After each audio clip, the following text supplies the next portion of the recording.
அன்னபூர்ணி அரசு அம்மா வணக்கம். இன்றைய சாமியாரே, நாளைய சிஎம்ஏ வணக்கம்.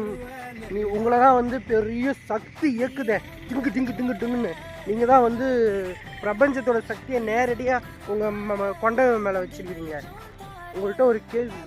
இந்த கரூர் சம்பவத்தில் 41 பேர் வந்து மரணம் அடைஞ்சாங்களே நம்ம தளபதி அண்ணன் அவர்களுடைய மாநாட்டில், இதையே முன்கூட்டியே நீங்கள் கணிச்சு சொல்லலை?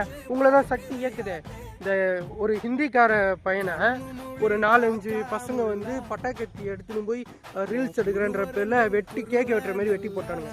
ஏன் முன்கூட்டியே கணிச்சு இந்த மாதிரி ஒரு கோர சம்பவம் நடக்க போது, அது வைரல் ஆக போகுது அப்படின்னு சொல்ல வேண்டியது தானே? கடவுள் உங்களை இயக்குது, நீங்கள் பிரபஞ்சத்தோட சக்தி, நீ சாமி அப்படின்னா நீ வந்து வரக்கூடிய ஆபத்துகளை முன்கூட்டியே தடுக்கணும். அப்படி தடுத்தா தானே நீ சாமி. அப்படி என்னத்தை நீ பண்ணுற? அங்கே உக்காந்துன்னு டிங்கு டிங்கு டிங்கு டிங்குன்னு ஆடிட்டு இருந்தேன், நாங்களாம் கலாச்சிட்டு இருந்தோம். உடனே அதை நிறுத்திட்டேன். இப்போது வந்து நல்லா கல்லா கட்டுறேன். நம்பாதீங்கப்பா அந்த அம்மாவை.